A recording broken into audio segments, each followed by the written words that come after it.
विक्रमादित्य के आलीशान महल के भीतर का दृश्य किसी स्वर्ण पिंजरे जैसा था, जहां हर तरफ चमक, धमक और नकली मुस्कुराहटों का अंबार लगा हुआ था। बड़े बड़े झूमर छत से लटके हुए थे और उनकी रोशनी नीचे फर्श पर बिछे कीमती संगमरमर पर नाच रही थी, जिससे पूरा हॉल जगमगा रहा था। वहां मौजूद हर व्यक्ति अपने आप को दूसरे से श्रेष्ठ दिखाने की होड़ में लगा हुआ था और उनके महंगे कपड़ों की खुशबू हवा में घुल गई थी। अनन्या उसी भीड़ के बीच एक अदृश्य साये की तरह घूम रही थी, जिसकी उपस्थिति पर किसी का ध्यान नहीं जा रहा था। अनन्या ने अपने चेहरे पर एक अजीब सा मेकअप लगा रखा था, जिसने उसकी असली सुंदरता को पूरी तरह से छिपा दिया था और उसे एक क्रूप दासी बना दिया था। उसके गालों पर कृत्रिम दाग थे और उसकी त्वचा को जानबूझकर सांवला और खुरदरा बनाया गया था, ताकि कोई भी उसे पहचान न सके। वह झुककर चल रही थी और उसकी आंखों में वह चमक नहीं थी जो आमतौर पर एक स्वतंत्र महिला में होती है, लेकिन उसके भीतर एक ज्वालामुखी धधक रहा था। वह केवल एक दासी नहीं थी, बल्कि इस भ्रष्टाचार के साम्राज्य को जड़ से उखाड़ने आई एक गुप्त योद्धा थी। हॉल के केंद्र में माया खड़ी थी, जो विक्रम की पत्नी और इस पार्टी की मेजबान थी, और वह अपने हीरों के हार का प्रदर्शन कर रही थी। उसकी आवाज में एक अजीब सा अहंकार था, जो सुनने वालों के कानों में चुभ रहा था, लेकिन फिर भी सब उसकी तारीफ कर रहे थे। विक्रम पास ही खड़े कुछ व्यापारियों के साथ हंस रहा था और वे सभी मिलकर देश की अर्थव्यवस्था को खोखला करने की साजिशें बुन रहे थे। अनन्या ने अपनी ट्रे को कसकर पकड़ा और बहुत सावधानी से उनकी बातों को सुनने की कोशिश की, ताकि वह सबूत जुटा सके। पार्टी में संगीत धीमा था, लेकिन वहां मौजूद लोगों के मन में चल रहे षड्यंत्र बहुत तेज थे और हर कोई अपनी चाल चलने के लिए तैयार बैठा था। अनन्या ने देखा कि विक्रम ने एक छोटे से काले ब्रीफकेस को अपने पास रखवा था, जो शायद आज की रात का सबसे महत्वपूर्ण हिस्सा था। उसने अपने मन में नक्शा तैयार किया और सुरक्षा गार्डों की तैनाती का जायजा लिया, ताकि वह अपनी अगली चाल बिना किसी रुकावट के चल सके। उसे पता था कि एक भी गलती उसकी जान ले सकती थी और उसके मिशन को पूरी तरह तबाह कर सकती थी। अचानक माया की नजर अनन्या पर पड़ी और उसके चेहरे पर घृणा के भाव साफ दिखाई देने लगे, क्योंकि वह किसी भी क्रूप चीज को बर्दाश्त नहीं कर सकती थी। उसने अनन्या को पास बुलाया और उसके हाथ से शराब का गिलास छीनते हुए उसे नीचा दिखाने के लिए कुछ कड़वे शब्द कहे, जो पूरी महफिल में गूंज उठे। अनन्या ने अपनी नजरें नीची रखीं और बहुत ही विनम्रता से माफी मांगी, ताकि उसका असली व्यक्तित्व बाहर ना आ जाए और उसकी पहचान सुरक्षित बनी रहे। इस अपमान ने उसे और भी अधिक दृढ़ संकल्प बना दिया था कि वह इन लोगों का पर्दाफाश करेगी। उसने चुपचाप पीछे हटते हुए गलियारे की ओर कदम बढ़ाए, जहां सुरक्षा थोड़ी कम थी और जहां वह अपनी टीम के साथ संपर्क स्थापित कर सकती थी। उसके कान में लगा हुआ छोटा सा उपकरण उसे लगातार निर्देश दे रहा था और उसे बाहर की गतिविधियों के बारे में सूचित कर रहा था। अनन्या जानती थी कि उसे आज रात किसी भी कीमत पर उस डेटा को हासिल करना होगा, जो इन सभी अपराधियों को सलाखों के पीछे पहुंचा सकता था। उसका दिल तेजी से धड़क रहा था, लेकिन उसका दिमाग एक शांत समुद्र की तरह था, जो हर तूफान को झेलने के लिए तैयार था। उस भव्य हॉल की दीवारों पर टंगी पेंटिंग्स भी जैसे इन लोगों के पाखंड पर हंस रही थीं, क्योंकि वे जानते थे कि ये वैभव चोरी के धन से बना है। अनन्या ने एक स्तंभ के पीछे छिपकर अपने फोन से कुछ गुप्त तस्वीरें लीं, जो विक्रम और उन भ्रष्ट अधिकारियों के बीच हो रहे लेन देन को साबित करती थीं। हर तस्वीर एक नया राज खोल रही थी और उसे उस भयानक सच्चाई के और करीब ले जा रही थी, जिसे ये लोग दुनिया से छिपाना चाहते थे। उसे महसूस हुआ कि समय कम है और उसे जल्द ही अपनी अगली योजना को अंजाम देना होगा। तभी एक सुरक्षा गार्ड उसकी ओर बढ़ा और अनन्या ने तुरंत अपना फोन छिपाकर फर्श साफ करने का अभिनय शुरू कर दिया, ताकि उस पर कोई शक न हो। गार्ड ने उसे संदेह की दृष्टि से देखा, लेकिन उसकी साधारण और क्रूप वेशभूषा ने उसे भ्रमित कर दिया और वह आगे बढ़ गया।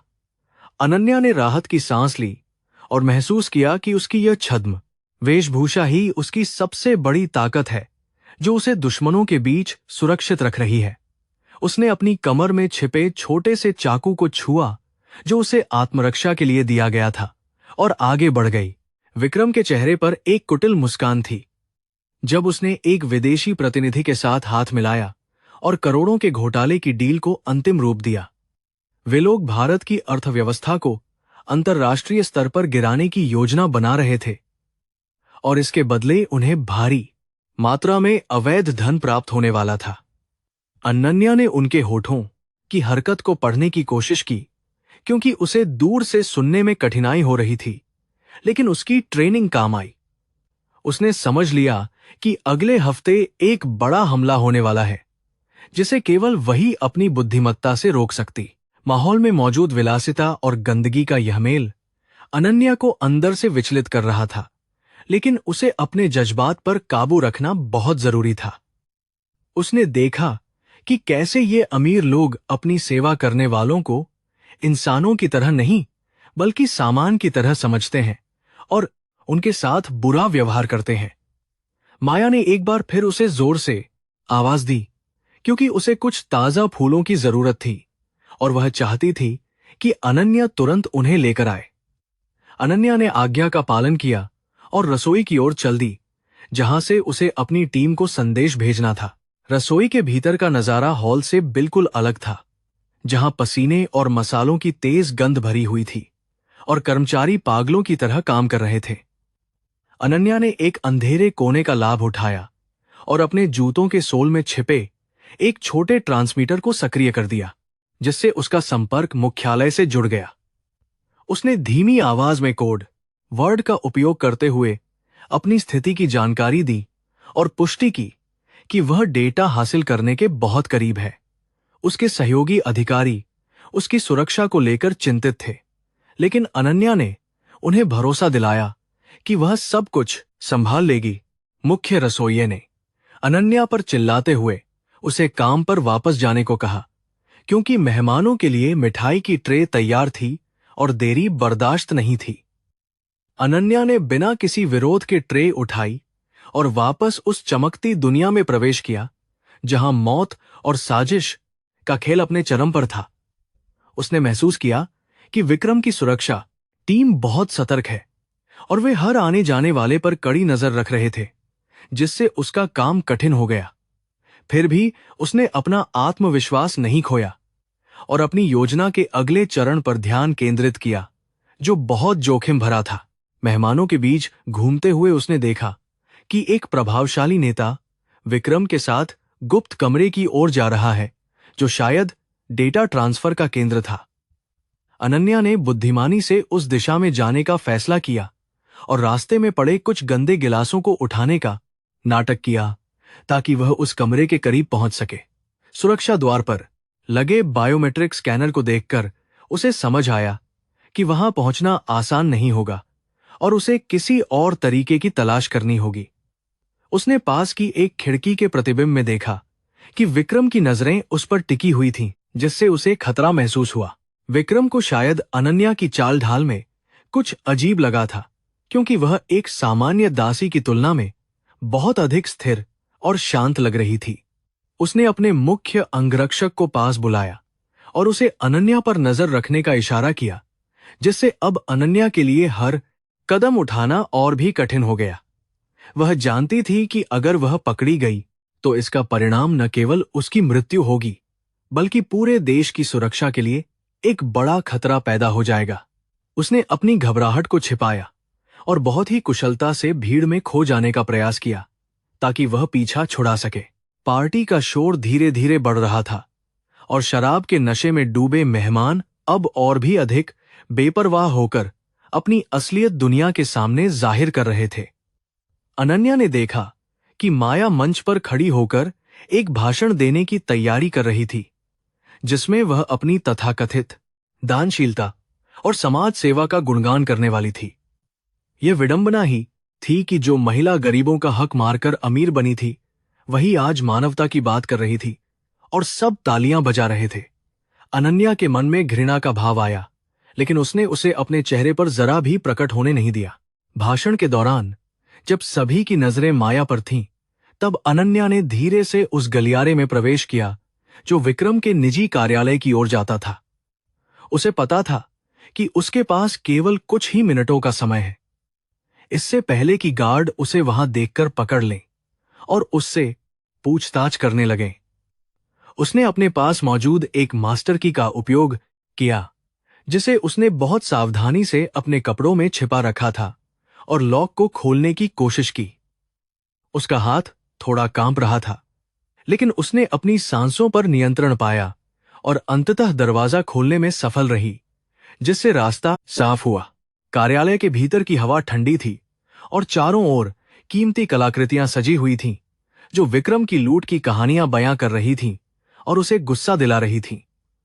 उसने तुरंत कंप्यूटर की ओर रुख किया और उसमें एक विशेष सॉफ्टवेयर लोड करना शुरू किया जो कुछ ही सेकंड में सारे एन्क्रिप्टेड डेटा को डिकोड कर सकता था।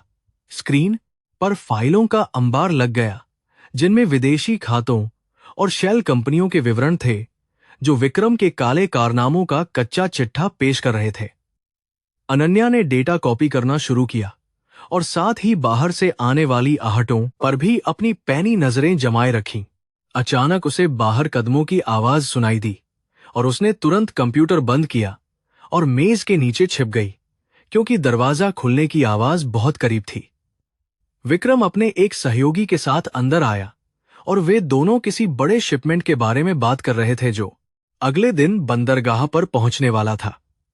अनन्या ने अपनी सांसें रोक लीं और प्रार्थना की कि वे उसे देख न ले, क्योंकि इस छोटी सी जगह में छिपना बहुत मुश्किल काम साबित हो रहा था।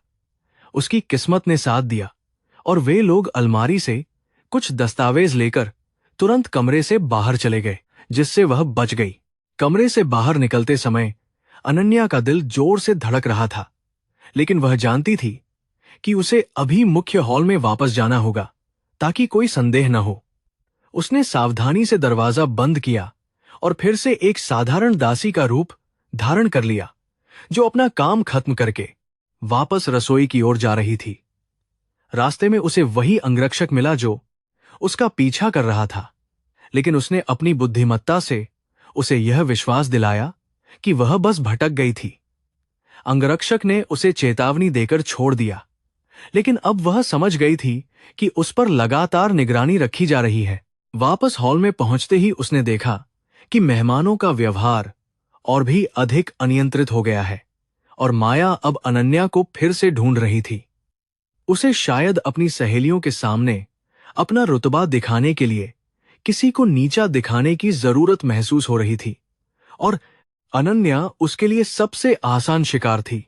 अनन्या ने अपनी ट्रे फिर से उठाई और माया की ओर बढ़ी, जहां वह कुछ अमीर महिलाओं के साथ खड़ी होकर अपनी महंगी घड़ी का बखान कर रही थी। उसे पता था कि आने वाला समय उसके धैर्य की कड़ी परीक्षा लेने वाला है और उसे तैयार रहना होगा। माया ने अनन्या को देखते ही चिल्लाकर कहा कि वह इतनी देर कहाँ थी और उसे उसकी सेवा के लिए पैसे दिए जाते हैं, न कि यहां वहां घूमने के लिए। अनन्या ने सिर झुकाकर माफी मांगी और उनके गिलासों में जूस भरने लगी, लेकिन उसके मन में वह नक्शा घूम रहा था जो उसने कंप्यूटर पर देखा था। उसने महसूस किया कि इस घर के नीचे एक तहखाना है, जहां शायद और भी खतरनाक हथियार और अवैध सामान छिपाकर रखा गया है, जिसकी जांच जरूरी थी। उसे अब अपनी रणनीति बदलनी थी और किसी तरह उस तहखाने तक पहुंचने का रास्ता खोजना था, जो बहुत कठिन था। रात गहरी हो रही थी और पार्टी का अंत करीब आ रहा था, लेकिन असली खेल तो अभी शुरू होने वाला था, क्योंकि विक्रम ने एक घोषणा की थी। उसने बताया कि आज रात वह एक विशेष अतिथि का स्वागत करेगा, जो इस व्यापारिक गठबंधन को नई ऊंचाइयों पर ले जाएगा, जिससे सभी मेहमान बहुत उत्साहित थे। अनन्या को संदेह हुआ कि यह अतिथि कोई अंतर्राष्ट्रीय अपराधी हो सकता है, जो पुलिस की पहुंच से बाहर है और यहां शरण लेने के लिए आया है। उसने अपने संचार यंत्र के माध्यम से इस नई जानकारी को मुख्यालय भेजा और आगे के निर्देशों का इंतजार किया। मुख्यालय से उसे आदेश मिला कि वह उस अतिथि की पहचान करे और अगर संभव हो तो उसकी तस्वीर ले ताकि उसे वैश्विक डेटाबेस में खोजा जा सके। अनन्या ने अपनी थकान को भुला दिया और फिर से अपनी सतर्कता बढ़ा दी, क्योंकि अब मिशन एक नए और अधिक खतरनाक मोड़ पर पहुंच चुका था। उसने देखा कि एक काली बड़ी कार मुख्य द्वार पर आकर रुकी और उसमें से एक नकाबपोश व्यक्ति बाहर निकला, जिसकी सुरक्षा के लिए कई सशस्त्र गार्ड तैनात थे। यह वही समय था जब उसे अपनी जान जोखिम में डालकर सच का पता लगाना था, जो देश के हित में था। जैसे ही वह नकाबपोश व्यक्ति अंदर आया, हॉल में एक अजीब सी खामोशी छा गई, क्योंकि उसकी उपस्थिति में एक नकारात्मक ऊर्जा थी जो सबको डरा रही थी। अनन्या ने उसके करीब जाने का एक मौका तलाशा और धीरे धीरे उस गलियारे की ओर बढ़ी जहां विक्रम उस तगार व्यक्ति को ले जा रहा था ताकि वे निजी बातचीत कर सके। उसे लगा कि वह आज रात बहुत बड़ी सफलता हासिल कर लेगी, लेकिन तभी उसका पैर एक कीमती कालीन में फंस गया और वह जमीन पर गिर पड़ी। इस शोर ने सुरक्षा गार्डों का ध्यान उसकी ओर खींच लिया और वे उसे संदिग्ध नजरों से देखने लगे। अनन्या ने तुरंत अपनी स्थिति संभाली और इस तरह व्यवहार किया जैसे वह बहुत कमजोर और बीमार हो, जिससे गार्डों को उस पर दया आ गई और उन्होंने उसे जाने दिया।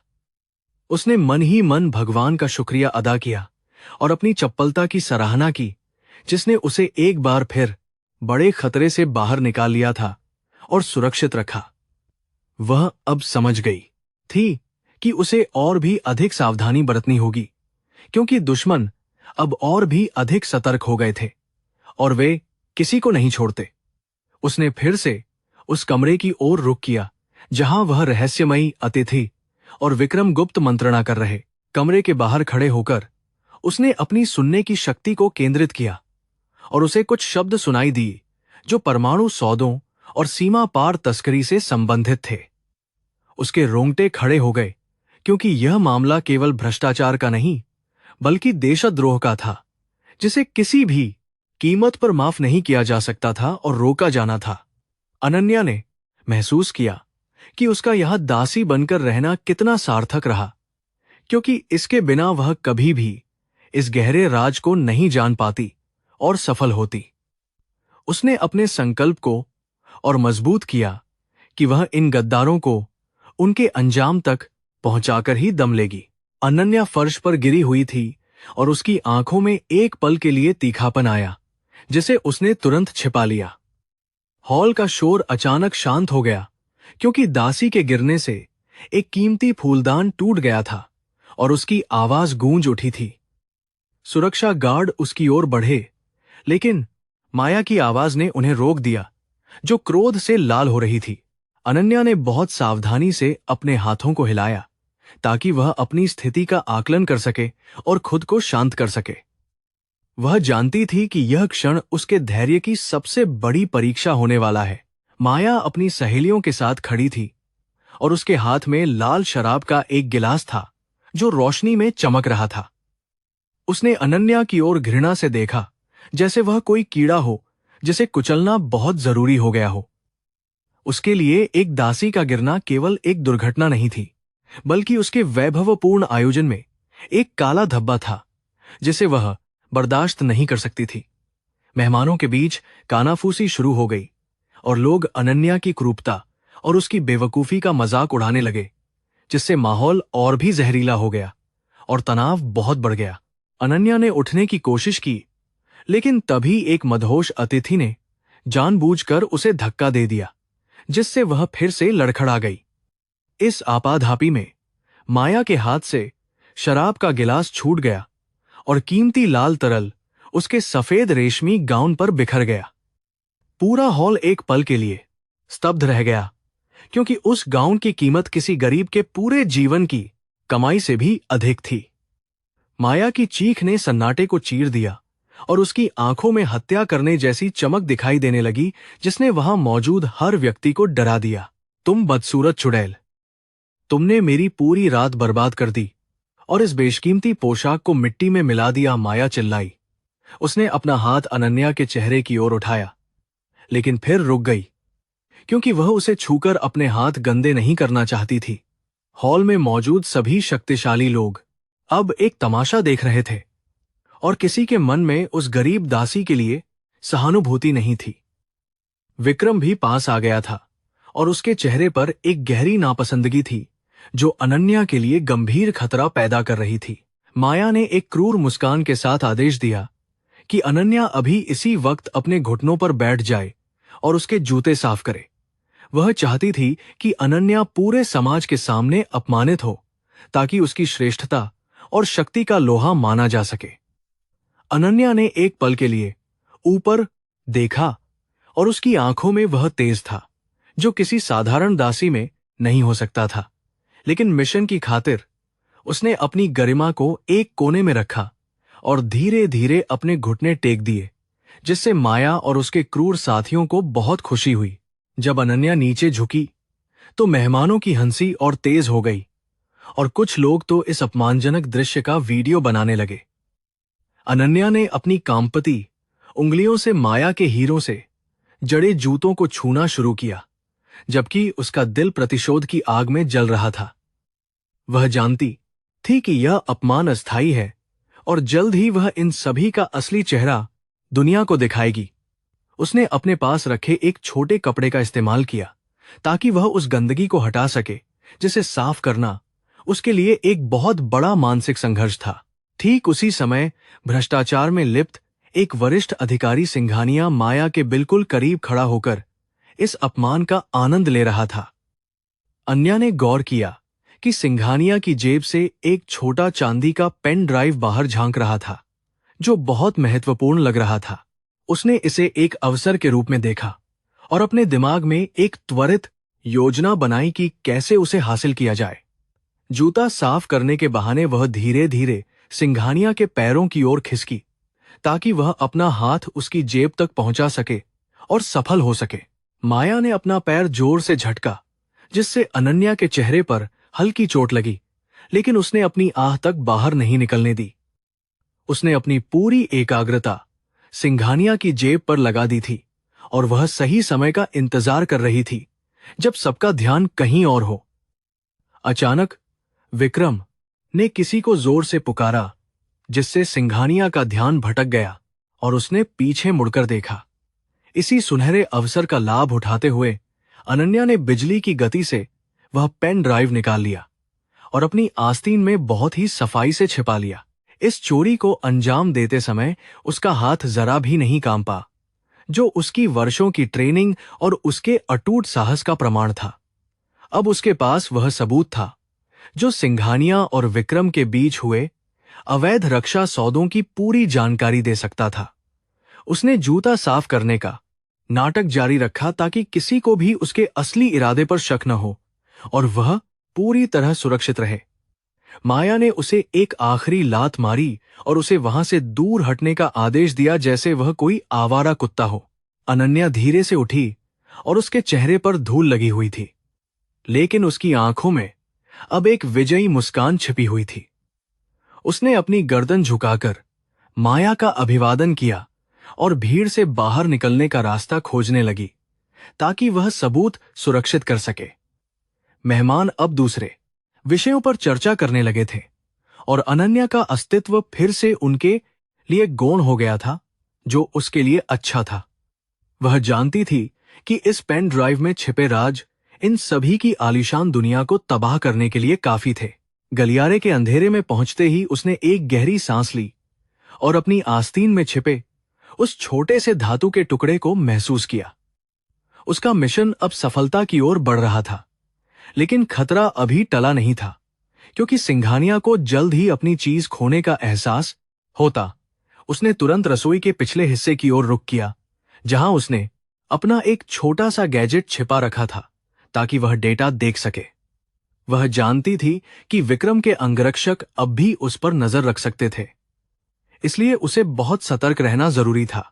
रसोई में पहुंचते ही उसने देखा कि रसोइये और अन्य कर्मचारी अब भी काम में डूबे हुए थे और किसी ने उस पर ध्यान नहीं दिया। उसने एक खाली कोने में जाकर पेन ड्राइव को अपने छोटे रिसीवर से जोड़ा और कुछ ही पलों में स्क्रीन पर फाइलें खुलने लगीं। जो डेटा उसने देखा वह उसकी कल्पना से भी कहीं अधिक भयानक था, क्योंकि इसमें देश की सुरक्षा से जुड़े संवेदनशील नक्शे थे। उसे अब समझ आया कि यह लोग केवल अमीर नहीं बनना चाहते थे, बल्कि वे देश की संप्रभुता को बेचना चाहते थे। अचानक बाहर से सिंघानिया की चिल्लाने की आवाज आई, जो अपने कीमती पेन ड्राइव के गायब होने से बहुत परेशान और गुस्से में लग रहा था। उसने अपने गार्डों को पूरे घर की तलाशी लेने का आदेश दिया और विशेष रूप से उस दासी को ढूंढने को कहा जिसने जूते साफ किए थे। अनन्या का दिल जोर से धड़कने लगा, क्योंकि उसे पता था कि अब उसके पास छिपने के लिए बहुत कम समय और जगह बची थी। उसने तुरंत पेन ड्राइव को अपने जूतों के तलवे में बने एक गुप्त खांचे में छिपा दिया और खुद को सामान्य दिखाया। सुरक्षा गार्ड रसोई में दाखिल हुए और उन्होंने हर कर्मचारी की तलाशी लेनी शुरू कर दी, जिससे वहां डर और अफरा तफरी का माहौल बन गया। अनन्या ने अपने चेहरे पर डर का एक मुखौटा ओढ़ लिया और एक कोने में दुबक गई, जैसे वह बहुत डरी हुई और बेसहारा हो। जब गार्ड उसके पास आया तो उसने बहुत ही मासूमियत से अपनी खाली जेबें दिखा दी और रोने का नाटक किया ताकि वह बच सके। गार्ड ने उसकी हालत देखकर उसे छोड़ दिया और आगे बढ़ गया, क्योंकि उसे लगा कि यह बेचारी कुछ नहीं कर सकती। सिंघानिया खुद रसोई में आया और उसने हर किसी को जान से मारने की धमकी दी। अगर उसका सामान वापस नहीं मिला तो वह बुरा करेगा। अनन्या ने देखा कि उसकी आंखों में घबराहट थी, जिसका मतलब था कि वह पेन ड्राइव उसके लिए बहुत जरूरी थी और उसकी जान उस पर टिकी थी। विक्रम भी उसके पीछे आया और उसने स्थिति को शांत करने की कोशिश की ताकि पार्टी में आए मेहमानों को कोई असुविधा न हो। उसने वादा किया कि वह चोर को पकड़ लेगा और उसे ऐसी सजा देगा कि पूरी दुनिया याद रखेगी। अनन्या को महसूस हुआ कि उसे अब इस जगह से बाहर निकलना होगा, इससे पहले कि वे फिर से उसकी गहन तलाशी लेने का फैसला करें। उसने कूड़े के बड़े डिब्बे उठाने का नाटक किया और पिछले दरवाजे की ओर बढ़ने लगी, जो बगीचे की ओर जाता था और जहां अंधेरा था। रास्ते में उसे एक गार्ड ने रोका, लेकिन उसने अपनी चतुराई से उसे ये विश्वास दिलाया कि उसे मुख्य रसोइये ने बाहर जाने को कहा है। गार्ड ने उसे जाने दिया और अनन्या ने जैसे ही बाहर की ठंडी हवा को महसूस किया, उसकी जान में जान आई।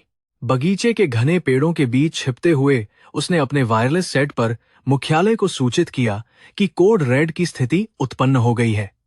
उसने बताया कि उसके पास महत्वपूर्ण डेटा है और उसे निकालने के लिए एक सुरक्षित मार्ग की आवश्यकता है, क्योंकि घर के सभी निकास बंद थे। जवाब मिला कि उसे अभी वहीं रुकना होगा और अगली सुबह तक अपनी पहचान बनाए रखनी होगी, क्योंकि बाहर भी पुलिस का कड़ा पहरा था। अनन्या ने इस चुनौती को स्वीकार किया और वापस महल के भीतर जाने का फैसला किया, ताकि कोई उसे भगोड़ा न समझे।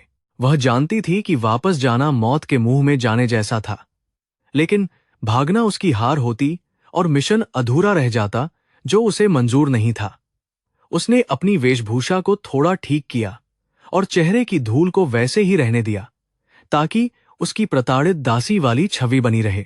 जैसे ही वह फिर से हॉल के पिछले हिस्से में पहुंची, उसने देखा कि माया अब भी अपनी फटी हुई गरिमा को समेटने की कोशिश कर रही थी। अनन्या ने चुपचाप अपना काम शुरू कर दिया और खाली बोतलों को समेटने लगी, जैसे कुछ हुआ ही न हो। पार्टी अब अपने अंतिम पड़ाव पर थी और कुछ मेहमान विदा ले रहे थे, लेकिन मुख्य साजिशकर्ता अभी भी अंदर एक गुप्त बैठक कर रहे थे। अनन्या ने देखा कि विक्रम ने उस रहस्यमयी नकाबपोश अतिथि को एक विशेष कमरे में ले जाकर बंद कर दिया था, जहां कोई और नहीं जा सकता था। उसे संदेह था कि उस कमरे में कुछ ऐसा था जो इस पूरे खेल की दिशा बदल सकता था और जिसे उसे हर हाल में देखना था। उसने एक बार फिर अपनी जान जोखिम में डालने का फैसला किया और उस गुप्त मार्ग को ढूंढा।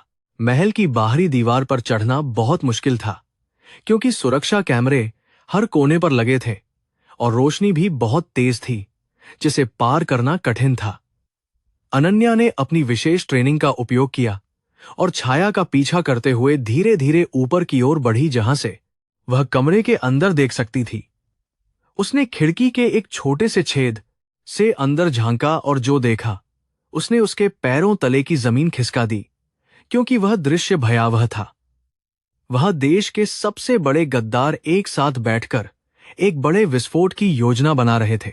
अनन्या ने अपने मिनी कैमरे से उन सभी की तस्वीरें लीं और उनके बातचीत के अंशों को रिकॉर्ड किया ताकि उनके खिलाफ पुख्ता सबूत पेश किए जा सके। उसे पता था कि अगर वह पकड़ी गई तो उसे सीधे मौत की सजा मिलेगी, लेकिन देश की सुरक्षा उसके लिए अपनी जान से बढ़कर थी। तभी अचानक खिड़की का कांच थोड़ा सा हिल गया और अंदर मौजूद एक गार्ड ने बाहर की ओर देखा, जिससे अनन्या की धड़कनें रुक गईं। वह बिजली की गति से नीचे की ओर सरकी और झाड़ियों में छिप गई। रात की खामोशी में उसे केवल अपनी सांसों की आवाज सुनाई दे रही थी और उसे महसूस हुआ कि उसे अब अपनी चालें और भी सावधानी से चलनी होंगी। उसने वापस अपने कमरे में जाने का फैसला किया, जो नौकरों के क्वार्टर में एक छोटी सी जगह थी जहां कोई नहीं आता था। वहां पहुंचकर उसने अपने जूतों से वह पेन ड्राइव निकाली और उसे एक सुरक्षित स्थान पर गाड़ दिया ताकि अगर तलाशी हो तो वह न मिले। उसने कुछ देर सोने की कोशिश की, लेकिन उसका दिमाग उन षड्यंत्रों में लगा था। अगली सुबह होने में अभी कुछ घंटे बाकी थे और अनन्या जानती थी कि आने वाला दिन उसके जीवन का सबसे महत्वपूर्ण दिन होने वाला था। उसे उस वायलिन का भी इंतजार था जिसका जिक्र उसने सुना था और जो इस खेल का एक महत्वपूर्ण हिस्सा बनने वाला था, जिसे वह समझती थी। वह प्रथम महिला के रूप में अपनी शक्ति को याद कर रही थी और सोच रही थी कि कैसे ये लोग उसे एक तुच्छ दासी मान रहे थे। उसकी मुस्कान में एक नया आत्मविश्वास था। अगली सुबह की पहली किरण अभी खिड़की से अंदर नहीं आई थी कि अनन्या की नींद खुल गई और उसने अपने चारों ओर के शांत माहौल को महसूस किया। नौकरों के क्वार्टर की हवा में एक पुरानी सीलन और गरीबी की गंध थी, जो महल की ऊपरी मंजिलों की सुगंधित विलासिता से बिल्कुल विपरीत थी। उसने अपना हाथ बिस्तर के नीचे ले जाकर उस स्थान को छुआ जहां उसने कीमती डेटा छिपाया था और उसे वहीं पाकर राहत की एक लंबी सांस ली। उसका शरीर कल रात के अपमान और भागदौड़ से थक गया था, लेकिन उसका इरादा अभी भी हिमालय जैसा अटल था। उसने अपनी आस्तीन में छिपे एक सूक्ष्म संचार यंत्र को सक्रिय किया और बहुत ही धीमी आवाज में अपने गुप्त कोड का उच्चारण किया ताकि मुख्यालय को संदेश मिल सके। दूसरी ओर से कर्नल अर्नव की गंभीर आवाज सुनाई दी, जिसने अनन्या की सुरक्षा के बारे में चिंता व्यक्त की और उसे तुरंत वापस लौटने की सलाह दी। अनन्या ने दृढ़ता से मना कर दिया, क्योंकि उसे पता था कि वह इस मिशन के सबसे महत्वपूर्ण और खतरनाक मोड़ पर पहुंच चुकी है, जहां से पीछे मुड़ना संभव नहीं था। उसने कर्नल को बताया कि विक्रम और उसके साथी एक बहुत बड़े हमले की तैयारी कर रहे थे। अनन्या ने कर्नल को सूचित किया कि जो डेटा उसने बरामद किया है उसमें न केवल भ्रष्टाचार के प्रमाण हैं, बल्कि देश की आंतरिक सुरक्षा के नक्शे भी शामिल हैं। उसने यह भी खुलासा किया कि विक्रम एक ऐसी योजना बना रहा है जो सीधे देश की प्रथम महिला के जीवन को खतरे में डाल सकती है और सत्ता पलट सकती है। यह सुनकर दूसरी ओर सन्नाटा छा गया, क्योंकि वे नहीं जानते थे कि जिसे वे मारना चाहते हैं वह उनके ही घर में एक दासी बनकर बैठी है। अनन्या ने अपनी असली पहचान गुप्त रखने का निर्देश दिया ताकि वह भीतर से वार कर सके। महल के ऊपरी हिस्से में अब हलचल शुरू हो गई थी और नौकरों को उनके काम पर वापस लौटने के लिए सख्त निर्देश दिए जा रहे थे ताकि दिनचर्या बनी रहे। अनन्या ने अपना चेहरा फिर से उसी बदसूरत रूप में तैयार किया और उन दागों को गहरा किया जो उसकी पहचान को दुनिया की नजरों से छिपाकर रखते थे।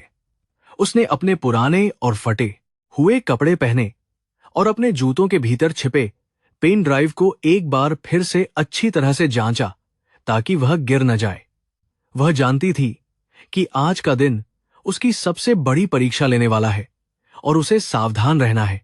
जब वह रसोई में पहुंची तो उसने देखा कि माया पहले से ही वहां खड़ी थी और अपने कर्मचारियों पर किसी छोटी सी बात के लिए चिल्ला रही थी।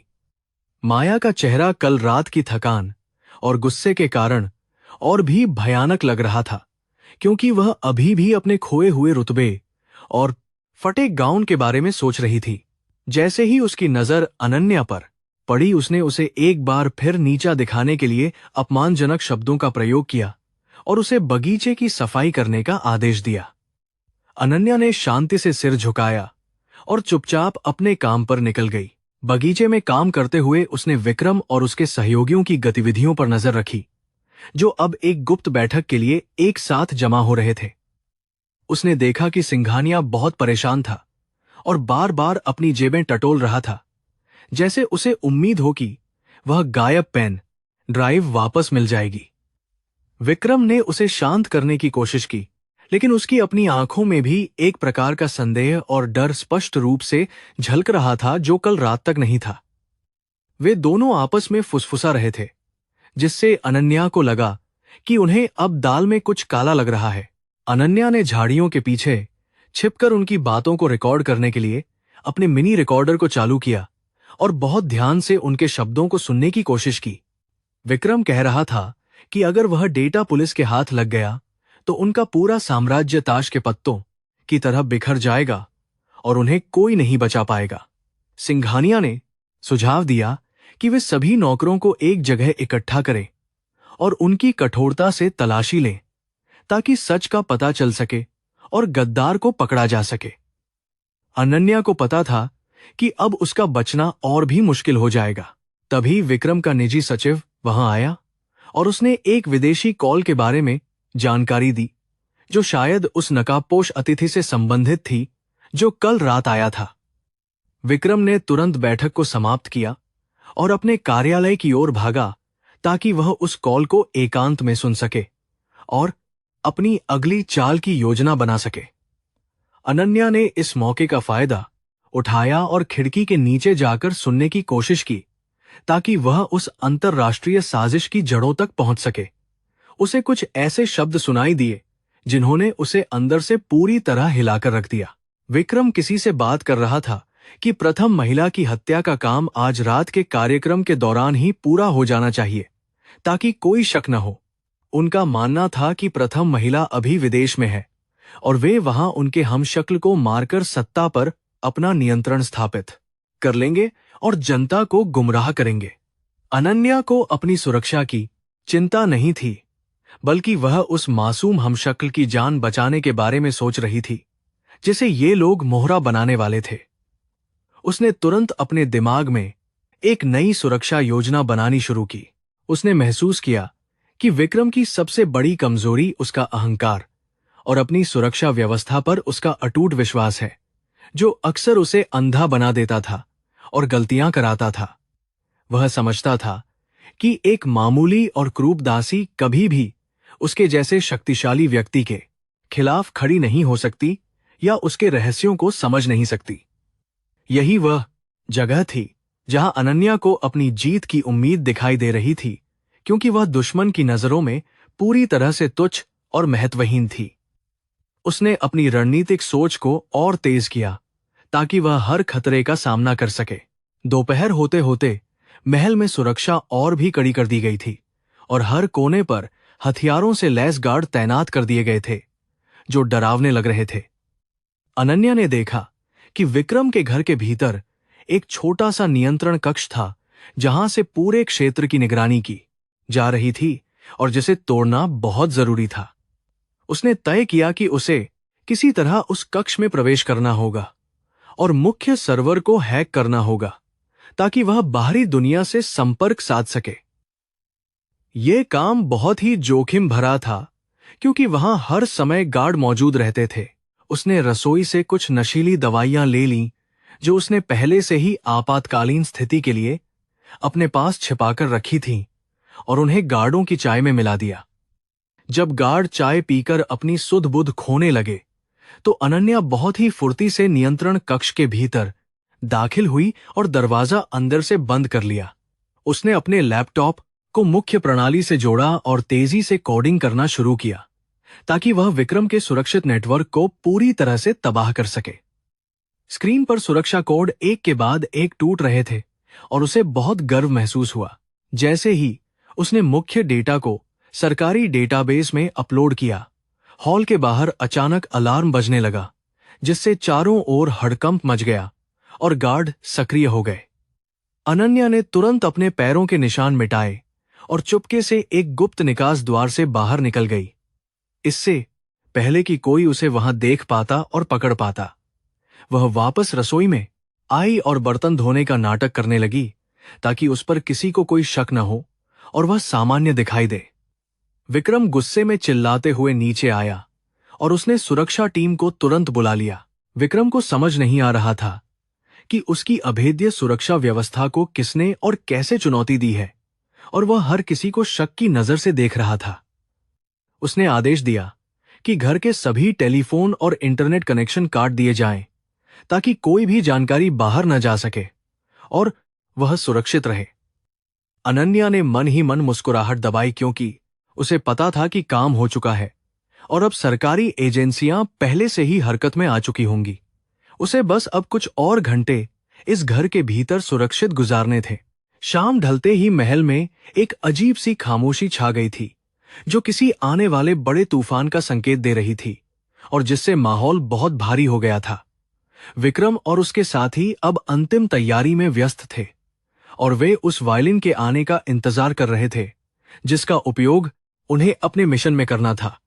अनन्या ने गौर किया कि कुछ नए लोग महल में दाखिल हुए थे जो दिखने में पेशेवर हथियारे लग रहे थे और उनके पास आधुनिक हथियार भी थे।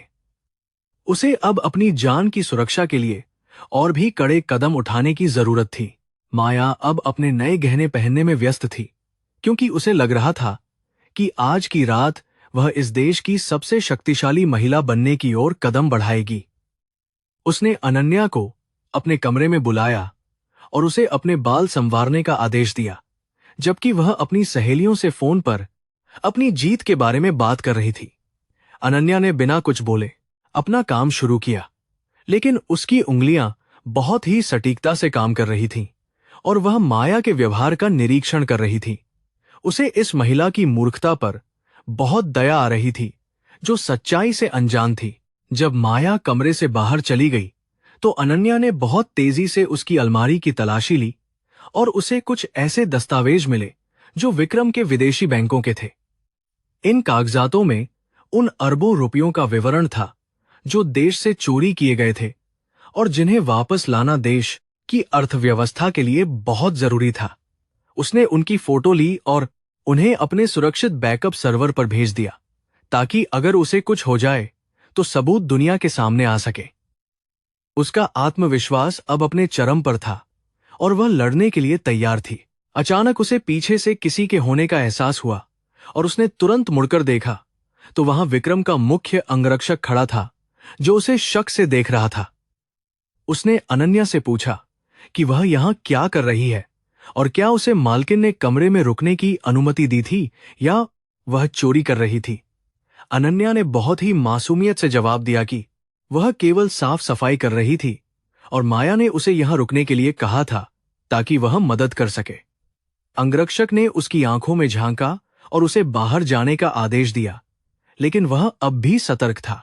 अनन्या ने महसूस किया कि उसे अब और भी अधिक सावधान रहना होगा, क्योंकि विक्रम के वफादार अब हर छोटे विवरण पर ध्यान दे रहे थे और गलती की गुंजाइश नहीं थी।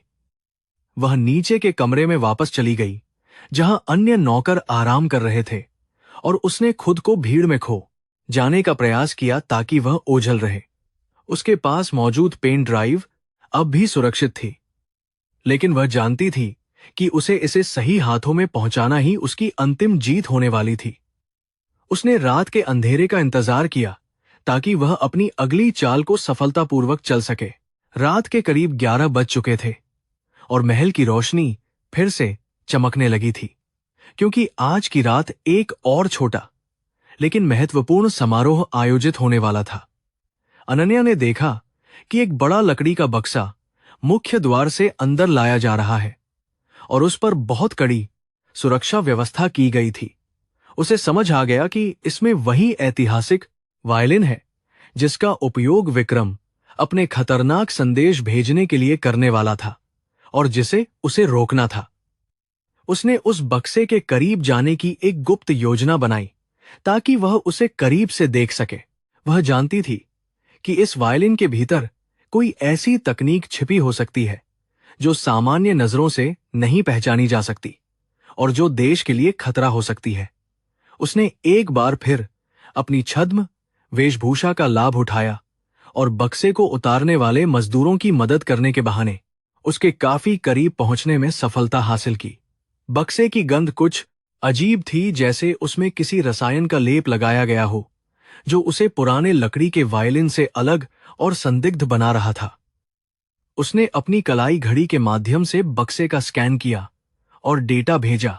स्कैन के परिणामों ने दिखाया कि वायलिन के भीतर एक छोटा सा विस्फोटक उपकरण और एक हाई फ्रीक्वेंसी ट्रांसमीटर छिपा हुआ था, जो किसी भी समय सक्रिय किया जा सकता था। अनन्या का माथा ठनका, क्योंकि उसे समझ आ गया कि विक्रम संगीत के माध्यम से एक ऐसा संकेत भेजने वाला था जो शहर में अशांति फैला देगा। उसे अब इस संगीत कार्यक्रम को रोकना था, या उस वायलिन के प्रभाव को कम करना था, ताकि निर्दोष लोगों की जान बचाई जा सके और शांति बनी रहे।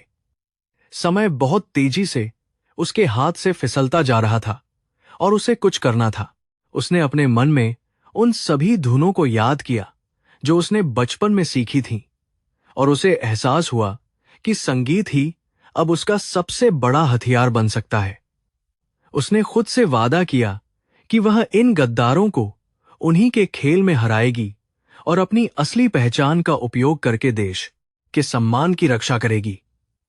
उसने देखा कि विक्रम अब अपने मेहमानों के साथ ठहाके लगा रहा था, जैसे उसने पहले ही जीत हासिल कर ली हो और तो वह अजेय हो। अनन्या की आंखों में अब एक योद्धा की चमक थी, जो किसी भी चुनौती को स्वीकार करने को तैयार थी। बरामदे में खड़े होकर उसने ठंडी हवा को अपने चेहरे पर महसूस किया और अपनी अगली योजना की कड़ियों को एक साथ जोड़ना शुरू किया, ताकि कोई कमी न रहे।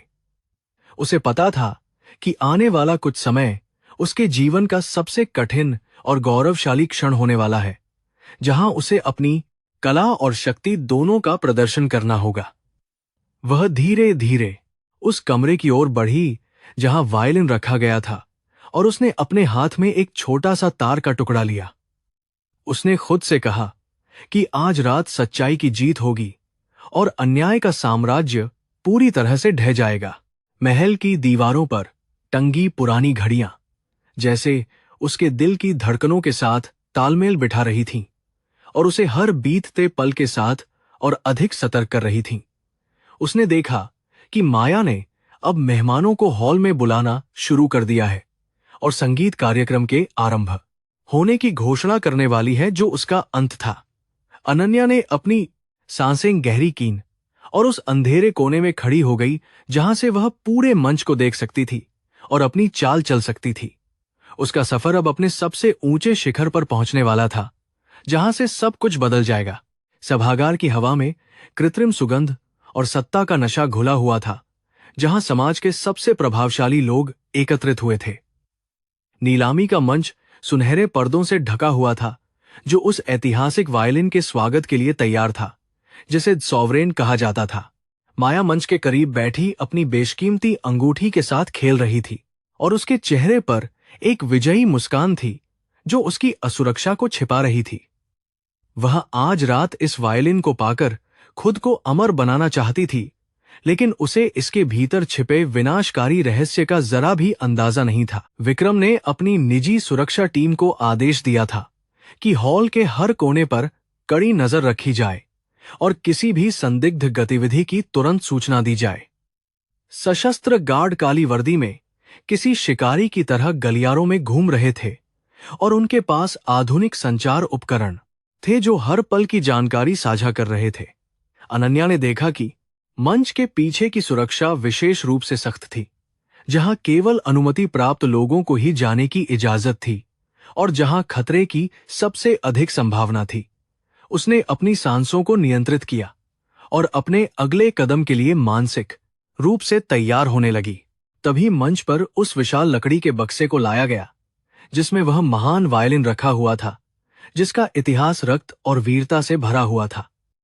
उसकी पॉलिश की हुई लकड़ी रोशनी में एक अनोखी चमक बिखेर रही थी, जिससे दर्शकों के बीच उत्साह की एक लहर दौड़ गई और सब वाह वाह करने लगे।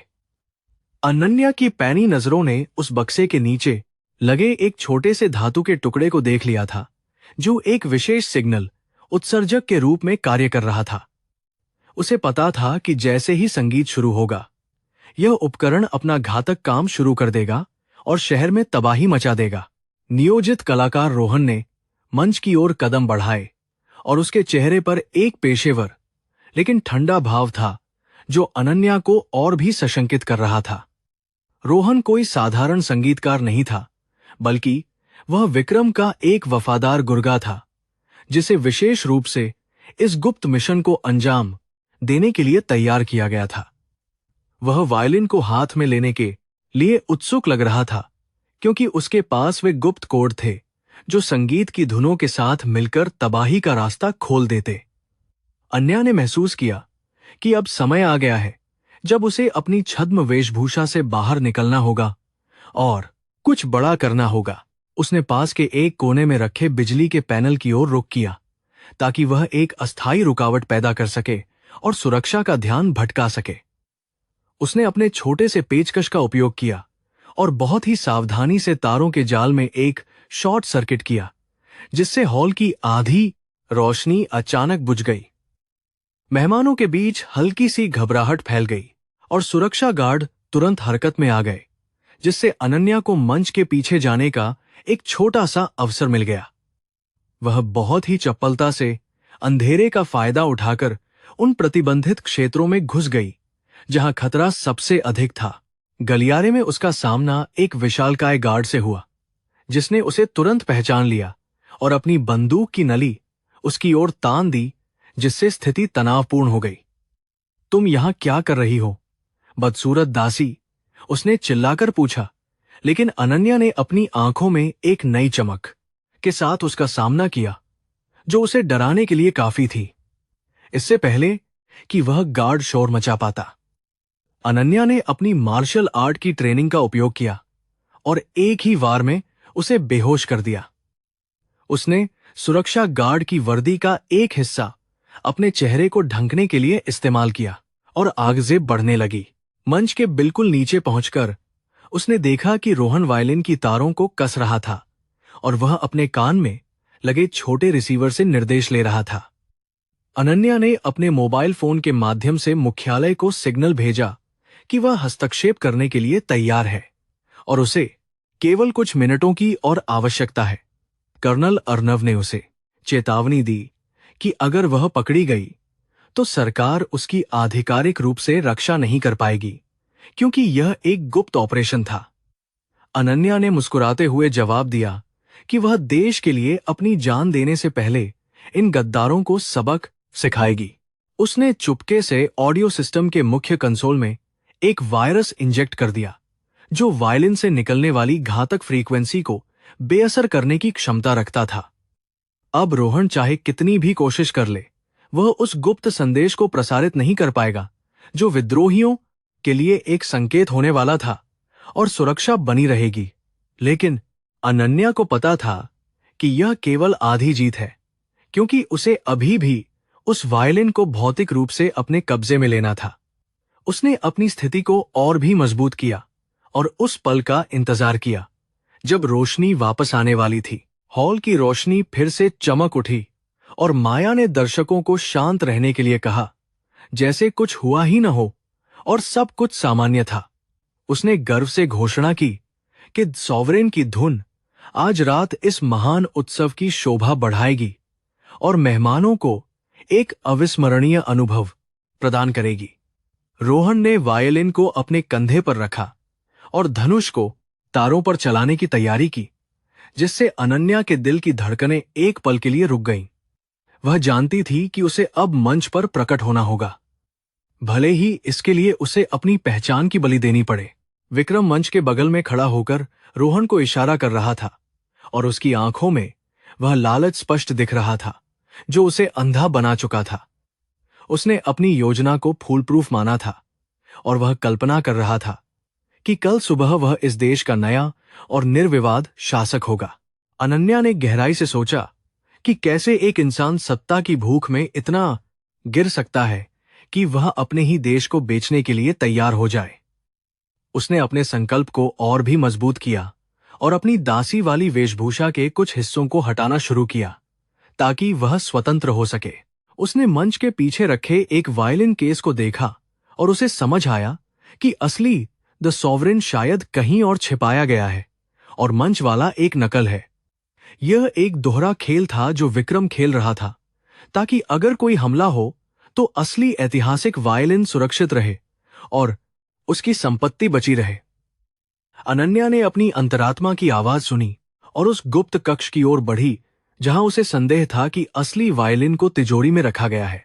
उसे पता था कि उसकी संगीत की समझ उसे सही दिशा में ले जाएगी और वह सफल होगी। उसने एक पुराने लोहे के दरवाजे को पार किया और वहां उसे एक अत्यंत सुरक्षित तिजोरी मिली जिसके बाहर 2 सशस्त्र अंगरक्षक पहरा दे रहे थे और सतर्क थे। अनन्या ने अपनी बुद्धिमत्ता का उपयोग किया और एक आग बुझाने वाले यंत्र को चालू कर दिया जिससे पूरे गलियारे में सफेद धुआं फैल गया और दृश्यता कम हो गई। धुएं के बीच उसने उन दोनों गार्डों को बहुत ही सफाई से धराशायी कर दिया और उनकी चाबियां हासिल कर लीं ताकि वह तिजोरी खोल सके। जब उसने तिजोरी खोली तो उसके भीतर से एक दिव्य रोशनी निकली जो असली वायलिन की महानता का प्रतीक थी। जैसे ही उसने उस लकड़ी के वायलिन को छुआ उसे एक अजीब सी ऊर्जा का अनुभव हुआ, जैसे वह उसे इस संकट से लड़ने की शक्ति प्रदान कर रहा हो।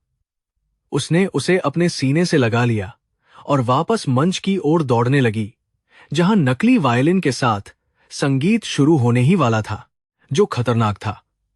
उसे पता था कि अगर वह सही समय पर नहीं पहुंची तो नकली वायलिन का विस्फोटक उपकरण सक्रिय हो जाएगा और कई निर्दोष लोगों की जान ले लेगा। उसके पैरों में जैसे पंख लग गए थे और वह मौत की परवाह किए बिना अपनी मंजिल की ओर बढ़ रही थी।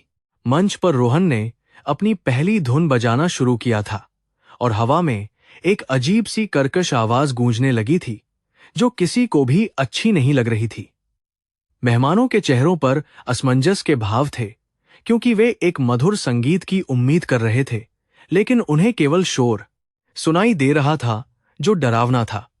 विक्रम ने क्रोधित होकर रोहन को देखा, लेकिन रोहन खुद परेशान था क्योंकि उसकी योजना के अनुसार सब कुछ सही ढंग से काम नहीं कर रहा था। अनन्या ने पर्दों के पीछे से देखा कि ट्रांसमीटर सक्रिय होने की कोशिश कर रहा था, लेकिन उसका वायरस उसे रोक रहा था। तभी अनन्या ने एक साहसी निर्णय लिया और वह मंच के सामने आकर खड़ी हो गई, जिससे पूरे हॉल में एक सन्नाटा छा गया और लोग हैरान रह गए। उसकी फटी हुई दासी की पोशाक और उसके हाथ में चमकता हुआ असली द सॉवरेन वायलिन देखकर हर कोई दंग रह गया और आपस में चर्चा करने लगा। माया ने चिल्लाकर उसे मंच से हटाने का आदेश दिया, लेकिन अनन्या के चेहरे पर मौजूद उस गरिमा ने गार्डों को अपनी जगह पर रुकने के लिए मजबूर कर दिया। उसने वायलिन को ऊपर उठाया और बहुत ही स्पष्ट आवाज में घोषणा की कि यह संगीत एक धोखा और साजिश है।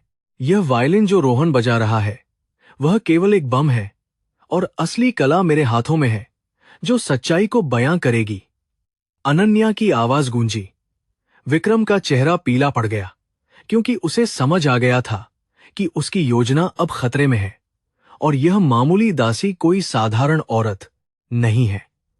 उसने अपने गार्डों को अनन्या पर गोली चलाने का इशारा किया, लेकिन अनन्या ने अपनी चपलता से खुद को एक स्तंभ के पीछे छिपा लिया और सुरक्षित रही।